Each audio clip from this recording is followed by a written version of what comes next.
একদিন একটা শিকারী জঙ্গলে হরিণ শিকার করার জন্য জাল পাতলো। জঙ্গলের মধ্যে এক হরিণ আপন মনে ঘাস খাচ্ছিল।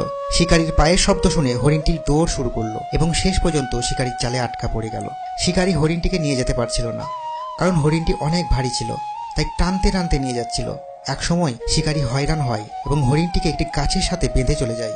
হরিণী কাঁদতে কাঁদতে মনে মনে বলতে থাকে, শিকারী আমাকে ছেড়ে দাও, আমার ছোট ছোট দুটি বাচ্চা আছে, ওরা আমার দুধ না খেতে পেলে মারা যাবে। এমন সময় হযরত মুহাম্মদ সাল্লাল্লাহু আলাইহি ওয়াসাল্লাম রাস্তা দিয়ে যাচ্ছিলেন। হরিণটি আল্লাহকে বলল, আমার জবান খুলে দাও, আমি নবীজির সাথে কথা বলবো। আল্লাহ তাআলা তখন সাথে সাথে হরিণের জবান খুলে দিলেন। হরিণটি সাথে সাথে কাঁদতে কাঁদতে বলল, নবীজি আমাকে ছেড়ে দিন, আমার ছোট ছোট দুটি বাচ্চা আছে, তারা দুধ না খেতে পারলে মারা যাবে, এতক্ষণ হয়তো তারা মারাই গেছে, আমি একটু দুধ খাইয়ে আবার চলে আসবো, আমাকে ছেড়ে দিন। নবীজি হরিণটিকে ছেড়ে দিলেন। হরিণ চলে গেল। শিকারী এসে বলল, হরিণটিকে ছেড়ে দিলেন কেন? নবীজি সাল্লাল্লাহু আলাইহি ওয়াসাল্লাম বলেন, হরিণ আবার ফিরে আসবে।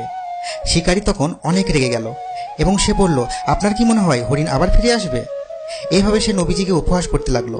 এদিকে ওই হরিণটি বাচ্চাদের গিয়ে বলল, তোরা তাড়াতাড়ি দুধ খেয়ে নে, সময় অনেক কম, কেননা আমি যে নবীজিকে হাতে রশি লাগিয়ে এসেছি।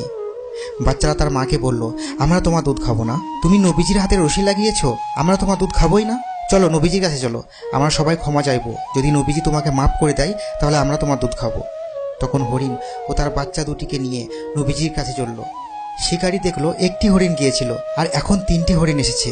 বাচ্চা দুটি এসে নবীজির পায়ে ধরে বলল, আমার মাকে ক্ষমা করে দিন, সে আপনার সঙ্গে বেয়াদবি করেছে, আমার মাকে যদি আপনি মাফ না করে দেন তাহলে আমরা মায়ের দুধ খাবো না। নবীজি তখন শিকারীকে বললেন, এখন বলো তুমি কাকে চাও, মা হরিণকে চাও নাকি বাচ্চাগুলোকে চাও, নাকি যে নবীজি একটি হরিণ ছাড়লে 3টি হরিণ আসে সেই নবীজিকে চাও?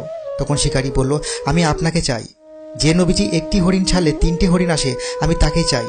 তখন সেই শিকারী নবীজির হাতে হাত রেখে কালেমা পড়ে মুসলমান হয়ে গেল।